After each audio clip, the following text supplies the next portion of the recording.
कैसे हो बच्चों आप सभी। क्लासेस आपकी लगातार आ रही होंगी। कोई समस्या हो तो आप हमें बताना और रिवीजन का कार्य आप करते रहें, क्योंकि लगातार हम आपको रिवीजन के लिए कह रहे हैं और धीरे धीरे कोर्स आगे की तरफ बढ़ रहा है। पीछे की चीज़ें आपके ब्रेक नहीं होनी चाहिए, तो रिवीजन लगातार चलते रहना चाहिए। आइए आज का टॉपिक स्टार्ट करते हैं, देशांतर रेखाएं। ठीक है, आप डाल लीजिए। तो देशांतर रेखाएं और अक्षांश रेखाओं का डायग्राम हमने आपको स्टार्टिंग में ही बनवा दिया था। ठीक है, अब फिर से समझ लेते हैं। देखिए, उत्तरी ध्रुव को दक्षिणी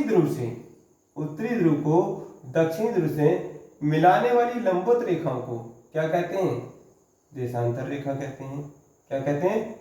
देशांतर रेखाएं कहते हैं। और देशांतर रेखा क्या होती है? देशांतर रेखाएं समय के निर्धारण हेतु खींची जाती हैं। ठीक है, समय के निर्धारण हेतु खींची जाती है। और ये भी क्या है? ये भी 0 नंबर की रेखा है। ये भी 0 नंबर की रेखा है। तो यहां से इधर वाला पोर्शन, ये डायग्राम आपको याद है ना, ये ईस्ट, ये वेस्ट, ये नॉर्थ, ये साउथ। तो जब हमने क्या किया था, अक्षांश रेखाओं को सीखा था, तो हमने यूज किसका किया था? हमने ईस्ट और हमने इस रेखा का यूज किया था, लेटी रेखा का। तो 0 नंबर की रेखा थी। इस रेखा से ऊपर, इस वाले पॉइंट से ऊपर वाला पोर्शन क्या कह रहा है? नॉर्थ। तो हमने इसको उत्तरी गोलार्ध कहा था ना, उत्तरी गोलार्ध, गोले का आधा भाग था गोलार्ध। ठीक है, और ये दक्षिणी गोलार्ध। और इस रेखा के माध्यम से हमने जाना कि ये क्या है? डिस्टेंस को मेजर करने के लिए खींची जाती हैं। तो आइए नोट कीजिए, आज का टॉपिक देशांतर रेखाएं। ठीक है, और देशांतर रेखाएं क्या होती हैं? लंबवत होती हैं। तो सबसे पहले आप ये डायग्राम बना लीजिए। ठीक है, और इस रेखा को लिख लीजिए प्रधान देशांतर रेखा। प्रधान देशांतर रेखा। प्रधान देशांतर रेखा। ठीक है, ये इतना डायग्राम बनाइए। इधर वाला पोर्शन, इस रेखा से इधर वाला पोर्शन क्या होगा? ये होगा ईस्ट, यानी कि पूर्व का भाग। तो ये होगा पूर्वी देशांतर। देशों में समय के अंतर को बताने के लिए की जाती हैं। और ये होगा पश्चिमी देशांतर। ये पश्चिमी देशांतर। नोट कीजिए जल्दी से डायग्राम। ठीक है, या स्क्रीनशॉट ले लीजिए। लिखेंगे देशांतर रेखाएं उत्तरी ध्रुव से दक्षिणी ध्रुव को, उत्तरी ध्रुव से दक्षिणी ध्रुव को मिलाती हैं। ये रेखाएं समय के निर्धारण हेतु खींची जाती हैं। ये रेखाएं समय के निर्धारण हेतु खींची जाती हैं। ये रेखाएं समय के निर्धारण हेतु खींची जाती हैं। ये इस प्रकार से ये सब रेखाएं क्या हैं? ये प्रधान देशांतर रेखाएं हैं। और ये सभी क्या हो जाएंगी? ये सभी हो जाएंगी देशांतर रेखाएं।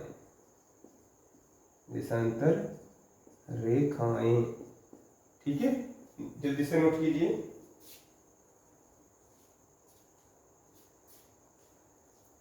या इन्हें एक नाम और भी दे सकते हैं, टाइमलाइन।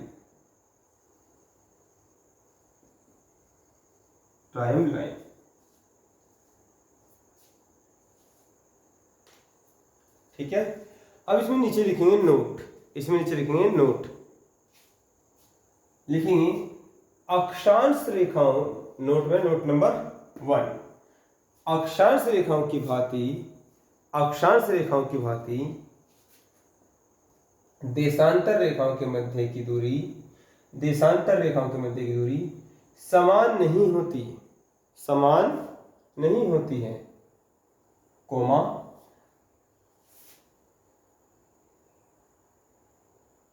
उत्तरी ध्रुव की ओर जाते समय इनकी बीच मध्य की दूरी लगातार घटती जाती है।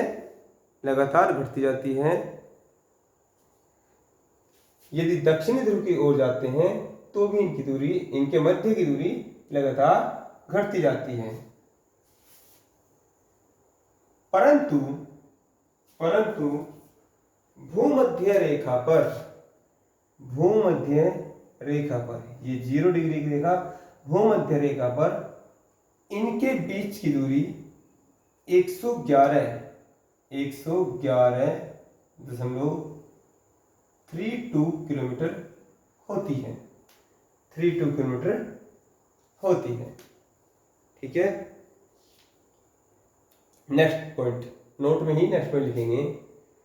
दो अक्षांश, दो देशांतर रेखाओं के मध्य, दो देशांतर रेखाओं के मध्य 4 मिनट का अंतर होता है। एक डायग्राम और बना लेते हैं। दो देशांतर रेखाओं के मध्य 4 मिनट का अंतर होता है और इसे गोरे कहा जाता है। भाई ये आप डायग्राम बना लीजिए, ये डायग्राम आपका बन गया और ये क्या हो गया, ये प्रधान देशांतर रेखाएं और ये क्या है, ये एक देशांतर रेखा, ये एक, ये ठीक है। तो दो देशांतर रेखाओं के मध्य ये 0 वाली होगी, ये पहले नंबर की होगी, तो ये पॉइंट और ये पॉइंट A1, ये पॉइंट A2, तो दो देशांतर रेखाओं के मध्य 4 मिनट का अंतर होता है और इसे गोरी कहते हैं, इसे गोरी कहते हैं। अक्षांश रेखाओं के मध्य की डिस्टेंस को क्या कहते हैं, कटिबंध कहते हैं। क्या कहते हैं, कटिबंध कहते हैं। और कितना अंतर होता है, 111 किलोमीटर का, वो हमने आपको बताया था। ठीक है, इसे गोरे कहते हैं। अब बात करते हैं कि समय का निर्धारण कैसे किया जाता है। अक्षांश रेखाओं के मध्य समय का निर्धारण कैसे किया जाता है। देखिए, समय का जो निर्धारण है, जो समय की स्टार्टिंग हुई है, जो घड़ी, जो क्लॉक बनाने की स्टार्टिंग हुई है, तो कैसे हुई है, तो समय को जो, अच्छा ये बताइए दिन किसे कहते हैं। दिन तभी तो कहते हैं जब सन की साइन हमारी पृथ्वी पर पड़ जाती है, जब सूर्य की लाइट हमारी पृथ्वी पर पड़ जाती है तो कहते हैं भाई चांदना सा हो रहा है। क्या हो रहा है, चांदना सा हो रहा है, दिन निकल आया है, दिन निकल आया है। तो सूर्य का प्रकाश जब हमारी पृथ्वी पर पड़ेगा तो क्या कहते हैं, दिन निकल आया है। ठीक है, तो सूर्य के, अब सूर्य तो क्या है, सूर्य तो फिक्स है अपने स्थान पर, हम पहले बता चुके थे। और क्या है, अर्थ ही सूर्य के चारों ओर चक्कर लगाती है। तो अर्थ की जो है, अर्थ की 2 प्रकार की गति होती है। एक तो होता है सन के चारों ओर घूमती है, लेकिन वो खुद के भी राउंड लेती है, खुद का भी राउंड लेती है। जैसे लट्टू होता है, तो लट्टू को चलाएंगे तो क्या होगा, वो अपनी ही कील पर घूमेगा। तो अपनी कील पर जब एक राउंड लेगा तो वो क्या होगा, वो उसकी खुद की कील पर एक राउंड होगा। लेकिन साथ साथ में वो जहाँ धरती पर, जिस बेस पर आप चलाते रहेंगे उस पर भी घूमेगा। तो उसकी जो वो गति सन के चारों ओर घूमती है तो वो क्या कहलाती है, वो 1 वर्ष में होती है। लेकिन खुद की किली पर जब एक राउंड ले लेता है, तो यदि इसको हम अर्थ मान लें तो वो क्या है, वो 24 घंटे में होती है। क्या होती है, 24 घंटे में होती है। और इसी को आधार मानकर क्या किया गया है, समय का निर्धारण किया गया है। तो वो एक राउंड जो होता है, वो एक राउंड कितने डिग्री का होता है, वो एक राउंड 360 डिग्री का होगा। कितना, वो होगा 360 डिग्री का। और कितने समय में होगा, वो होगा 24 आवर्स में, 24 घंटे में। अब जब इसको हम सोल्व करेंगे, तो कितना आ जाएगा, वो आ जाएगा 15 डिग्री। ठीक है, वो कितना आ जाएगा, वो 15 डिग्री। यानी कि 1 घंटे में घूम रहा है कितना, 15 डिग्री। तो 60 मिनट में कितना घूमेगा, 60/15। ठीक है, और 15 से इसको सोल्व कर देंगे तो कितना आ जाएगा, 4 मिनट। यदि हम पहले बता चुके हैं, किसी नंबर को ऐसे तिरछा ये डंडा लगा देंगे तो इसे कहते हैं मिनट, और यदि डंडे 2 रहते हैं तो कहते हैं सेकंड। लेकिन हमें यहाँ मिनट का यूज करना है। तो इस प्रकार से आया, 2 देशांतर रेखाओं के मध्य क्या होता है, 4 मिनट का अंतर होता है। ठीक है, पहला पॉइंट तो हम ये समझे कि क्या है, सूर्य को आधार मानकर किया गया है। अब बात आई कि सेंटर कहां पर रखा जाए, पृथ्वी का केंद्र कहां पर रखा जाए। तो जिन लोगों के पास समय था इस बात की सर्चिंग का, उन्हीं लोगों ने इसकी सर्चिंग करी और इसको अपने ही जहाँ पर वो थे वहीं पर इसको, वहीं से सन की स्टार्टिंग मान ली गई। कैसे? अरे पृथ्वी गोल है ना, अब गोल चीज का कोई सेंटर थोड़ी होता है।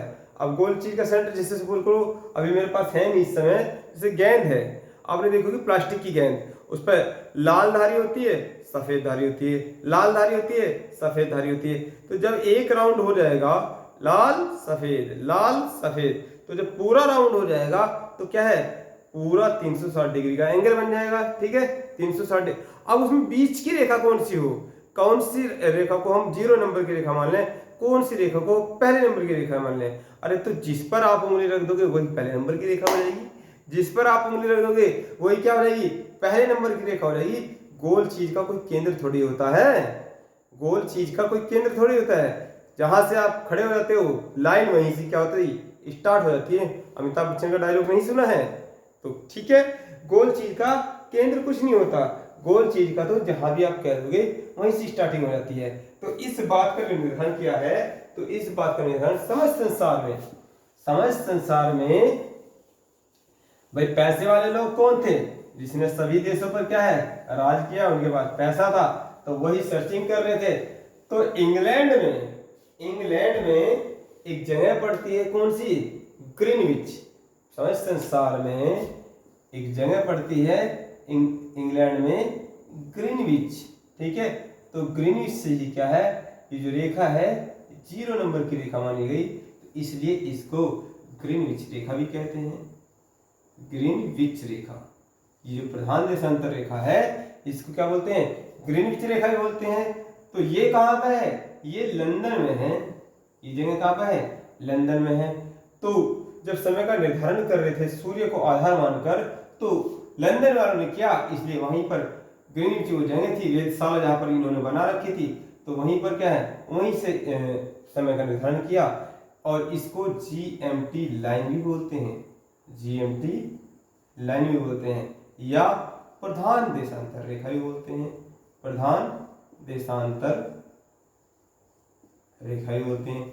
ये सब इसी के नाम है, ये सब इसी के नाम है।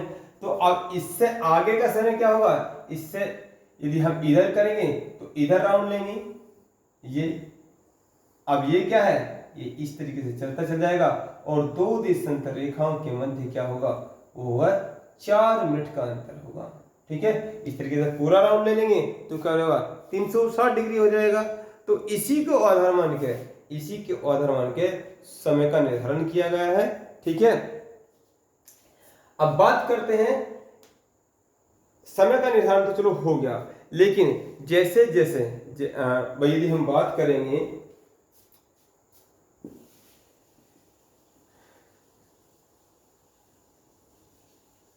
किसी क्षेत्र का समय, किसी क्षेत्र का समय, अब मान लीजिए ये हमारा भारत है, ये क्या है, ये हमारा भारत है। ठीक है,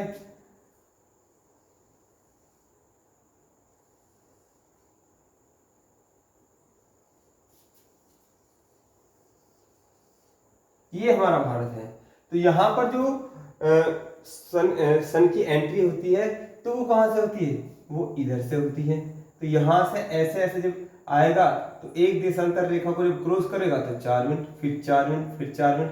तो इस तरीके से तो किसी क्षेत्र को यदि सन की साइन क्रॉस करेगी तो समय में क्या हो जाएगा, समय में हर पोजीशन पे जैसे करेंगे तो अंतर पाया जाएगा। अब भाई लंदन का है, लंदन तो यहां पर है, आरसी इस डायरेक्शन में पड़ता है। तो यहां से अब क्या किया गया, एक डिमांड और उठी कि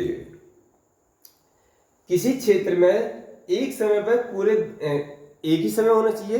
जैसे भारत में यदि अभी 9 बज रहे हैं, अभी यदि यहाँ पे क्या हुए हैं, इस समय हो रहा है लगभग 11:15 बजे का, नाइट के 11:15 बज रहे हैं। तो जैसे दूसरी जगह जाएंगे तो दूसरा समय हो जाएगा।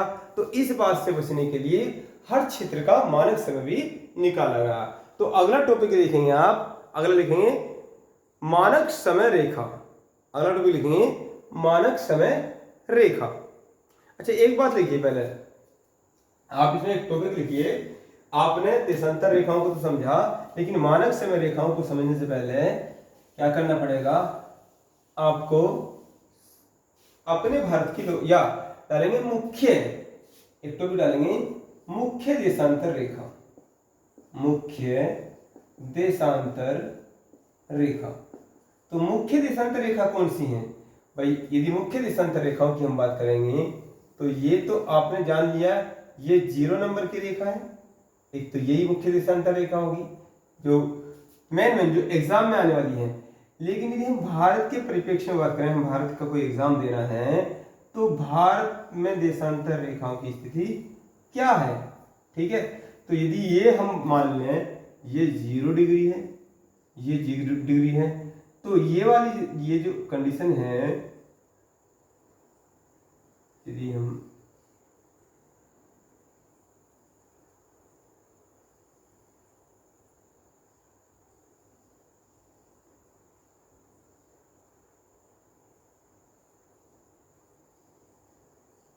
ये भारत है, ठीक है, ये भारत है। और भारत को यदि देखें तो भारत जिस रेखा से स्टार्ट हो रहा है यहां पर, ये तो ये है 68 यहां पर लिख देते हैं 68.6वीं देशांतर रेखा, देशांतर रेखा। और ये एंड जो हो रहा है वो है 97.25वीं देशांतर रेखा,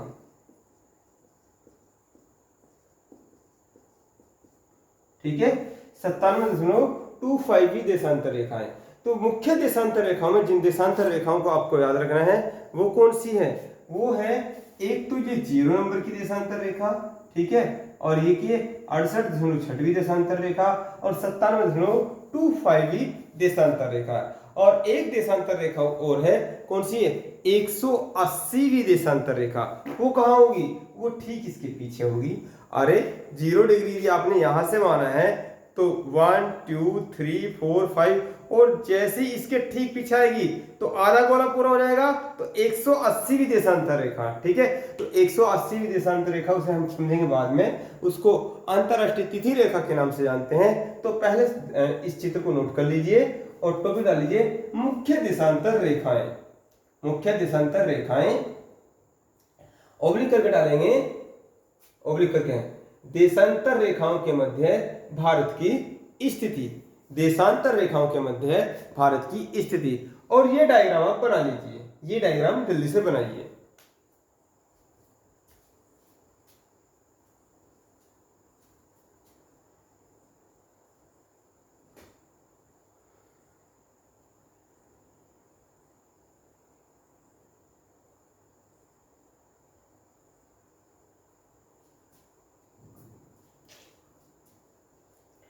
हो गया? तो इसमें लिखेंगे अच्छा मुझे एक बात और बताइए, यदि इस वाले पोर्शन की हम बात करेंगे, इस वाले हम पोर्शन की बात करेंगे तो इस वाले पोर्शन को क्या कहोगे? सिंपली इस पोर्शन को क्या कहेंगे आप?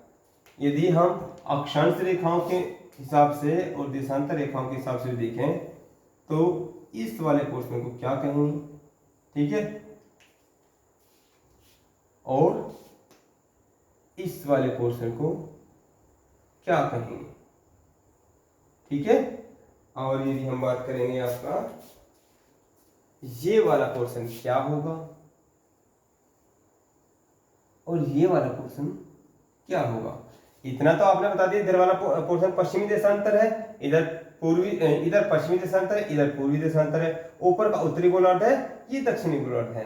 तो इस बात को भी समझ लेंगे, इस बात को भी समझ लेंगे। देखिए ये वाला पोर्शन उत्तरी गोलार्ध है, ये दक्षिणी गोलार्ध है, और ये वाला पोर्शन पश्चिमी पूर्वी देशांतर है, ये पश्चिमी देशांतर है।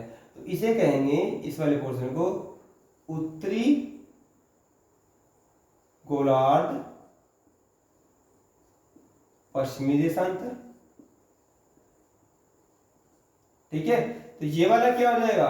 ये वाला पोर्शन हो जाएगा, ये भी उत्तरी गोलार्ध ही है, उत्तरी गोलार्ध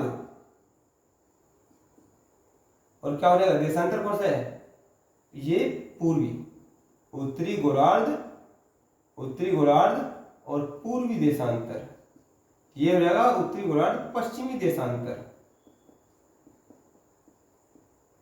तो ये क्या हो जाएगा, ये हो जाएगा, ये दक्षिणी गोलार्ध हो जाएगा, ये दक्षिणी गोलार्ध, और क्या हो जाएगा, दक्षिणी गोलार्ध, और ये हो जाएगा, ये भी दक्षिणी गोलार्ध हो जाएगा। लेकिन देशांतर कौन सा हो जाएगा, ये देशांतर कौन सा है, पश्चिमी देशांतर, और ये देशांतर कौन सा है, पूर्वी देशांतर। ठीक है, तो आपने लिखा मुख्य देशांतर रेखाएं, मुख्य देशांतर रेखाएं, तो लिखेंगे उसमें डैश लगा क्या है, मुख्य देशांतर रेखाएं, ओब्लिक करके इस टॉपिक डाल देंगे, देशांतर रेखाओं के मध्य भारत की स्थिति। दोनों एक ही बात है, मुख्य देशांतर रेखाएं, क्योंकि हमें भारत की देशांतर रेखाओं को पढ़ना है, और उसमें लिखेंगे देशांतर रेखाओं के मध्य भारत की स्थिति। तो सबसे पहले लिखेंगे मुख्य देशांतर रेखाओं में कौन सा पॉइंट लिखेंगे, 0वीं देशांतर रेखा। सबसे पहले लिखेंगे नंबर 1 0वीं देशांतर रेखा, या जीएमटी लाइन, या जीएमटी लाइन। डैश लगा लिखेंगे, लंदन में ग्रीनविच नामक स्थान पर, लंदन में ग्रीनविच नामक स्थान पर 0वीं देशांतर रेखा को, 0वीं देशांतर रेखा को प्रधान देशांतर रेखा माना गया, प्रधान देशांतर रेखा माना गया। इस बात का निर्धारण 22 अक्टूबर 1884 को, 22 अक्टूबर 1884 को यूएसए में वाशिंगटन डीसी की एक बैठक में, वाशिंगटन डीसी की एक बैठक में किया गया, वाशिंगटन डीसी की एक बैठक में किया गया कि लंदन में ग्रीनविच नामक स्थान पर प्रधान देशांतर रेखा को रखा जाएगा। ठीक है, तो ये हो गया आपका पहला पॉइंट मुख्य देशांतर रेखाओं में। ठीक है, अब लिखेंगे नंबर 2, लिखेंगे नंबर 2 68वीं देशांतर रेखा डैश 97.25वीं देशांतर रेखा। ठीक है, तो डैश लगा लिखेंगे, इन दोनों देशांतर रेखाओं के मध्य भारतीय भूभाग, इन दो देशांतर रेखाओं के मध्य भारतीय भूभाग आता है, भारतीय भूभाग आता है। अर्थात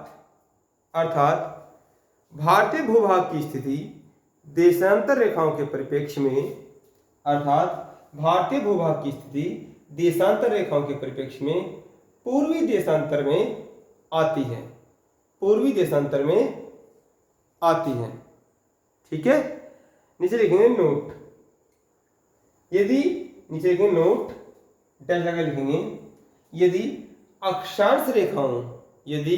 अक्षांश रेखाओं और देशांतर रेखाओं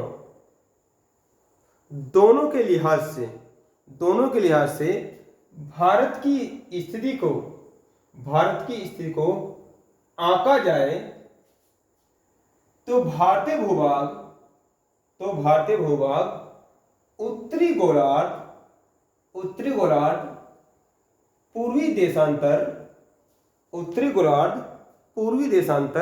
में स्थित है, उत्तरी गोलार्ध पूर्वी देशांतर में स्थित है। और ये डायग्राम भी आप बना लीजिए, जहां पर आपने ये बातें लिखी हैं ये बना लीजिए, और चाहे तो इन दोनों डायग्राम को एक साथ बना लीजिए। ठीक है, या स्क्रीनशॉट लीजिए, स्क्रीनशॉट भी ले सकते हैं।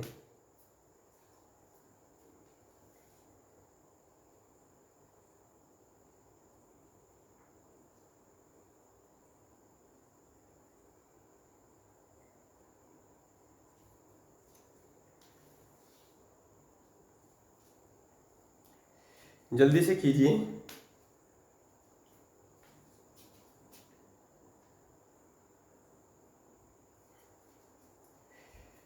हो गया?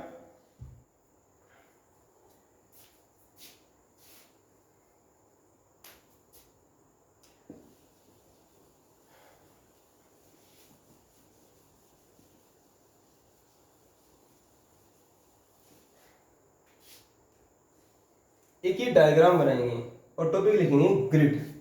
टॉपिक लिखेंगे ग्रिड। ग्रिड, ये डायग्राम बनाएंगे।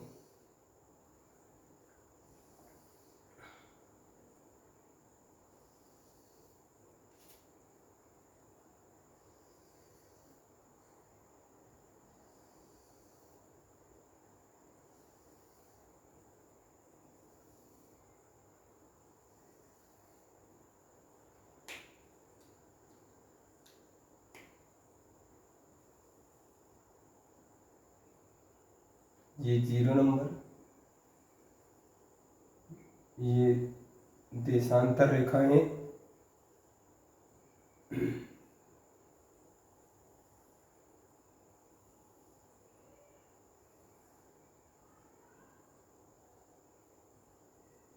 ठीक है, ये 0 नंबर और ये पहली, दूसरी, तीसरी, इस प्रकार से देशांतर रेखाएं।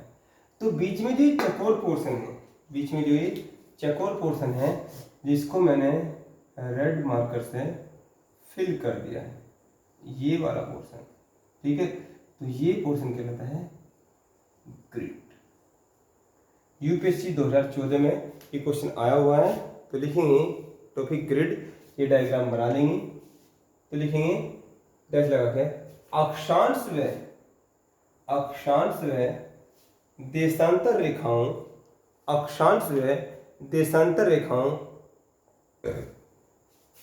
के मध्य चौकोर स्थान को ग्रिड कहा जाता है। अक्षांश व देशांतर रेखाओं के मध्य चौकोर स्थान को ग्रिड कहा जाता है, ठीक है। अब इसमें एक बात और लिख लेंगे, अंतरराष्ट्रीय तिथि रेखा, इसका ये लास्ट पॉइंट है, अंतरराष्ट्रीय तिथि रेखा। अंतरराष्ट्रीय तिथि रेखा, अंतरराष्ट्रीय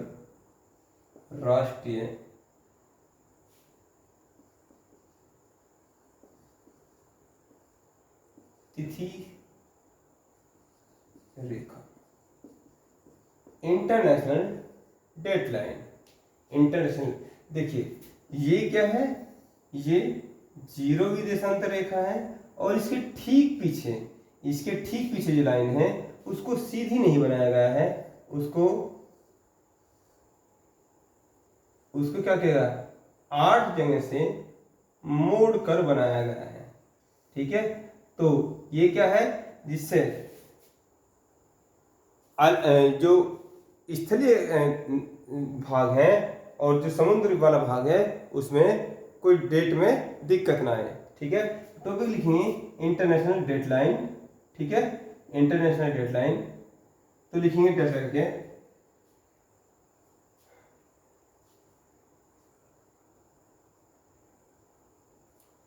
लिखेंगे 180वीं देशांतर रेखाओं को, 180वीं देशांतर रेखा को अंतरराष्ट्रीय तिथि रेखा कहा जाता है। अंतरराष्ट्रीय तिथि रेखा कहा जाता है। इस रेखा को 8 जगह पर, इस रेखा को 8 जगह पर मोड़ा गया है ताकि स्थलीय क्षेत्रों में समय के विवाद से बचा जाए, ताकि स्थलीय क्षेत्रों में समय के विवाद से बचा जाए, ठीक है। तो ये सारी बातें रही। जो अक्षांश और देशांतर रेखा वाला टॉपिक था वो आपका क्लियर हुआ, और इसमें कुछ और भी बातें हैं जो हम आपको प्रैक्टिस सेट में कराएंगे। बाकी जो मेन बात ये थी कि अक्षांश और देशांतर रेखाओं को जो किस लिए खींचा जाता है, और इसका हम आगे भी बहुत सारे चैप्टर में यूज करेंगे। ठीक है, जैसे कि अभी इसमें कुछ बातें बची हुई हैं, तो वो बातें ये बची हुई हैं कि जो आपकी जीएमटी लाइन है वो कितने देशों से होकर गुजरती है। जैसे एक क्वेश्चन ये बचा हुआ है, हमारी यदि मुख्य रेखाओं की हम बात करेंगे, टोटल रेखाओं की बात करेंगे, भाई जो अक्षांश और देशांतर रेखाएं हैं वो कहीं होती तो है नहीं, वो क्या होती हैं, काल्पनिक होती हैं। और यहां से मैंने जो अभी तक आपको पढ़ाया है, मैंने बताया है कि एक तो ये वाली रेखा है, ठीक है, जिसे भूमध्य रेखा कहते हैं, 0 डिग्री की रेखा है, और 23.5 नॉर्थ वाली रेखा बताया है, और 66.5 नॉर्थ अक्षांश रेखा को बताया है। ठीक है, और ये क्या है, ये 23.5 डिग्री नॉर्थ ये वाली रेखा पढ़ा है, और हमने ये रेखा पढ़ा है। ठीक है, एक रेखा हमने ये पढ़ाई है, ठीक है, और एक रेखा हमने ये पढ़ाई है, एक रेखा हमने ये पढ़ाई है, और इसके मध्य आपकी क्या है भाई, ये यदि पोर्शन की बात करेंगे, ये भारत के बीच से गुजरती है, तो ये है क्या, भारत, ये क्या है, भारत।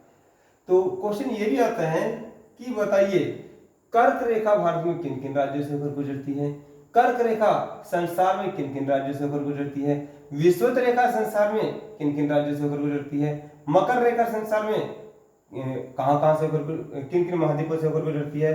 तो सबसे पहले आपको इस टॉपिक को पढ़ने के लिए आपको ये पता होना चाहिए कि संसार में देश कितने हैं, संसार में देश कितने हैं, उनके क्या क्या नाम है। तो इसके लिए अलग से हम आपको वीडियो बना कर देंगे, इस लेक्चर में नहीं। पहले हम आपको देशों को सिखाएंगे कि देश अब समझ संसार में कितने देश हैं, किस महाद्वीप में कितने देश हैं। तो जल्द ही इसकी एक सीरीज बनकर आपको मिलेगी, और उस सीरीज के माध्यम से आप लगभग 8 से 10 वीडियो बनेंगे, उसमें सारे कंट्रीज को आप सीख जाएंगे। तो ये टॉपिक इसमें बचा हुआ था, इसलिए हम इसको क्या कराएंगे, इसको बाद में कराएंगे।